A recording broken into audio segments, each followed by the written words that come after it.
Hey everybody, it's Jason Blaha here, and once again it is time for a back and biceps day, and doing literally what I told you guys I'm going to do. We're increasing volume. We're going to prioritize some stuff. We're going to talk a lot about some changes as far as arm stuff goes. Now I realized once I got far into this workout, I started everything off doing the underhand grip stuff, and it felt good until I got to those dumbbell rows and I realized how much more non-supine stuff hits my back. I don't want my back to regress. I need to continue to train my back even though biceps are a priority. So yeah, the chins went good. I got like 8 or 9 reps on every set with the 45. I actually was a little better with the Yates rows than the overhand grip. But here's the thing. I do need my back to continue to see good progress. I just need biceps to be a higher priority. So today I ran with this, but I realized, look, if I do just enough curl volume and really just arm bro, because I've watched the arm bros at gyms, guys on gear. I mean, I've been in places now to where I walk in and I've got the best physique in the room, but half the guys have bigger biceps than me. I mean, that's the reality of it when I get around gym bros, okay? But I've also got way more time, more overall size, so that's kind of the thing. My arms have to get caught up to that standard. So I've decided with all of this, biceps. You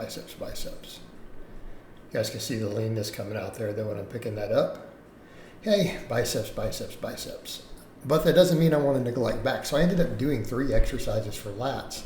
But again, context, when I got to those dumbbell rows, man, I felt that contraction. And I realized even though the chins, I feel them good in my biceps, I do feel the chins less in my lats. Absolutely different. Okay, that wide grip pull-up, the way I normally do them that a lot of people complain about, the lat contraction and pump and cramp is intense. Like my lats cramp on every set when I do those at the end. Okay? That's how intense it is. Even though I laugh and get people who they don't like the way I do them, it's irrelevant, isn't it? Look at the size of my lats. And that exercise makes my lats cramp. The pump is so intense that it cramps, and it's made my lats big. I really need to be doing it. So I think the next week, this week was one-off. I kind of said that before and been doing that. But I like to go back and forth, and I don't think it's a bad thing to have weeks every now and then. I'm just going to do an overhand grip or underhand grip. Because we're still doing a pull-up. We're still doing a row. We're still taking the sets to limit sets. So we're still getting a good training response. So there's no harm there, if anything, possible overuse. But I do think really need to do, a good amount of back volume. Okay, good amount of back volume. I probably do need 3 lat exercises. Okay, it's like I have 3 chest exercises. Probably need 3 quad exercises, 3 hamstring exercises. That's what we need. Arms need a higher volume. And keeping in mind, rows and pull-ups still work biceps. But I think afterwards, I need to come in and just pump the crap out of my arms from multiple angles. Multiple rep ranges. But we don't need to be heavy because we'll get our progressive overload off the pull-ups, okay? I don't need to worry about, am I adding weight? It needs to be, can I get more reps? Can I get quality sets taken to failure? And this workout really made me think that through as I was doing it. Because I realized that too when I did these dumbbell rows. I haven't done them in a while. It's like, man, this is why I do these exercises. I really feel it. I feel it through that whole back. The lats, the traps, everything. So I do need to be doing this stuff. Like I do need the back to continue to refine, even though it's probably my best muscle. Look at the legs there, look at the hamstrings. We're doing this, okay? Notice the loose skin is slowly still getting better too. Look at that. I didn't now realize that. That loose skin's improving big time. So that's a good thing. But yeah, calves, legs, all that definitely on point there. I don't think we can disagree with that. But the arms and the delts. But really, I look at it and go, where do I really need the most work? It's not like my triceps are that bad. My triceps are strong. Keep in mind what you guys have seen me close grip, but I can still treat them the same way, and I think I'm going to do that. Probably going to take this same approach on chest and tricep day, right? We're going to take this same approach. We're going to do all of our chest exercises. She's going to be incline dominant, right? I'm going to try to do about 12 sets. And I think that should be sufficient for my chest at this point, with a bias towards upper chest. And then I'm going to pump the crap out of the triceps and just leave them alone for a week, right? And leave them alone for a week. All right, this back day, I need to come in and really train the back. It can't be, is it make it bicep down? No, we need to do pull-ups, we need to do rows, we need to do those things. But we can put that lion's share of the volume on the curls. And that's, the silly idea that people have that, you can't do back and then biceps, the biceps won't get stimulus. What do you mean? It's built Mr. Olympias, guys. It built Mr. Olympia level biceps. Shut up. And people say, well, that may be Arnold's day even, but he was on stuff. Yeah, everybody's on stuff. He still didn't have all the stuff they have today, the growth, the insulin, the IGF-1. He just had anabolics, that's it. So, come in and curl. And on this, it's not even going to be a case of, let me try to get heavy. It's like, no. We'll try to get good quality reps to failure. Because we're doing a lot of volume. We may not see much progression for a while. But if we can pick up reps, we're in a good spot. Like even these, right? These curls, I can do them with this weight, get sets of 12. Hard sets of 12. First set doesn't have to be, but after that, it might need to be. And over time, try to add weight. But I want to keep the reps above 10 if possible. Why? Because we're going to get heavy pull-ups and all that stuff. We're going to get plenty of tension there. We've got to think like an arm bro. I have to think like an arm bro, which means multiple angles. Now, today I went extreme. I'm like, I hit every angle possible. But I realized in doing it, it's a lot of work to change stuff around when I could just be doing another set. Okay? The amount of time it takes to change exercises is a set lost in that same time. I could have done another set of curls, swapping stuff around. So I did 3 sets of the barbell curls, nice and strict, right? Using my normal nice strict form. They burned, felt really good bicep activation. Then I did incline, then I did dumbbell with a supine. But do I really need that? If I go over to all pronated and hammer curl for the back work, I don't need to worry about that supine. It's already covered. That brachialis and radial brachialis are covered. Just like I've realized I don't need to do the extra forearm work on the hamstring day. Throw in some axle bar stuff. My forearms haven't grown from all the extra forearm isolation. It grows from grip training. But a lot of that, if you think about the forearms too, of all that rowing, that works the radial brachialis and brachialis and all that a lot, especially with the sort of workloads I use. Okay, so I feel like we're in a good place. So it really needs to be just focus on the biceps, right? Because preacher curls and stuff do work the brachialis and stuff pretty effectively. So I did these 2 movements just to make sure I hit everything. And these burn a lot, but then when I get to the other stuff, I realize what's really going to get me all the angles, right? If I were to pick 3 exercises that I know are going to give me the vastly different angles. And as much as I even like the incline, I'm like, I feel like the preacher curl, mainly because it's such a different angle than my nice shoulder whip standing curl. Like that standing curl is really the king. Okay.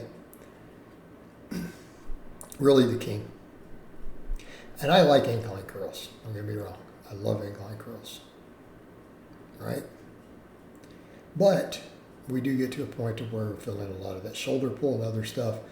And when I compared kind of what I was feeling with the different exercises a bit, the preacher curls, when I take that close grip and take them to failure. Right? The early reps, I don't feel it, but that last 5, man, my biceps and my brachialis were on fire. They were on fire. So, because I ended up doing 5 sets of them. So I think if I go off of feel, go off physiology, That's going to give me what I want. We can do the barbell curl as my big exercise.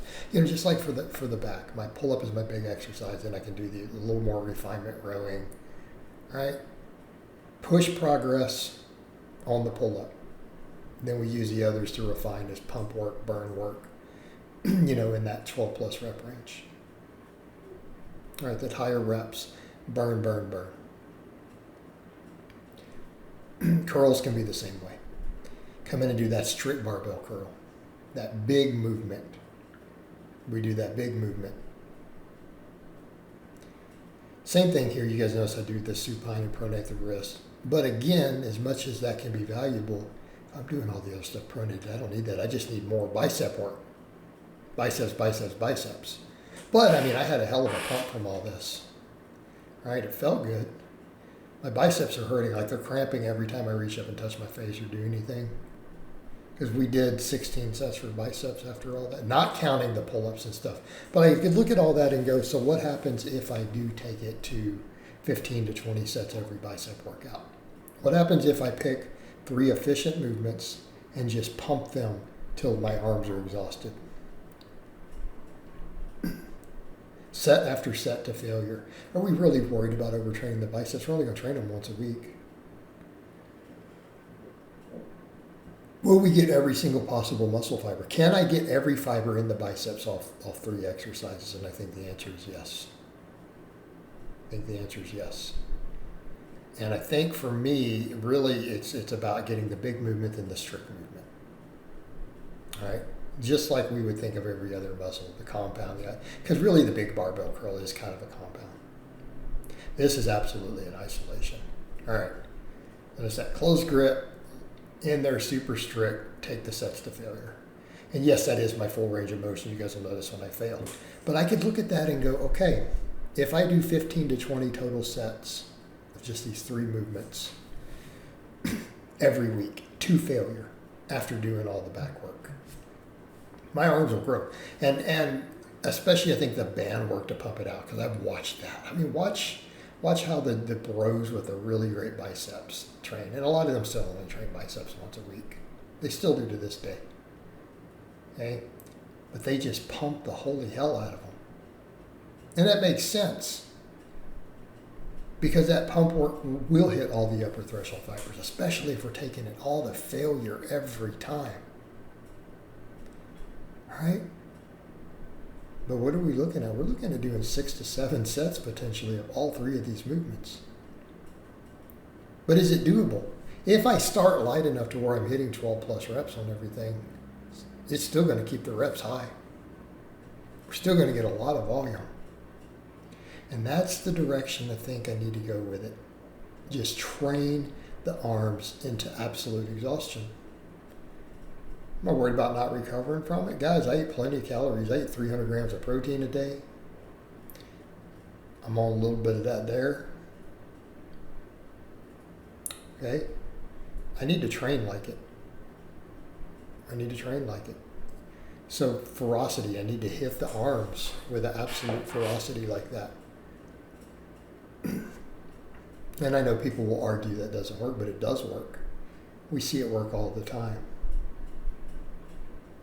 The main thing is, are the sets intense enough? And in this case, doesn't mean I need to cheat some, it means I need to take them to failure. So watch a lot of these preacher curls, right? We're getting up, see that one's grinding and straining, then it comes down, and it just, I failed. I couldn't do it. Look, I'm trying, and it just stuck. What happens if I do that on every set? Up to 20 sets. We're in a good spot. We'll get the progressive overload on pull-ups. This just needs to be generate fatigue, get a crazy pump, and just pump the crap out of the arms. Something I've never really done, but we know it works. But now that if I'm going to bodybuild, that's what I probably need to do to play catch up. What happens if I do that for 6 months? With the physique changes we've already seen, okay? I need my biceps to be my best muscle. And that's kind of what I've decided I have to do. I'm going to train everything else. We're going to train calves, lats, all that. We're going to train it. I need to make my biceps my best muscle group. You talk about a game changer for Blaha, changing my image, keep getting leaner, tighten that waist up more and more, get shredded, and make my biceps my best muscle. Yeah. So I did all that, and then I finished up with only one set, because I did all those different exercises. I didn't have enough left for bands. I did one set of band curls to failure, finished getting that pump. The pump was crazy intense. But I'm happy with it, and it let me know a feel for the direction I need to take all this moving forward. So I hope it's been informative, and I'll talk to you guys and gals next time.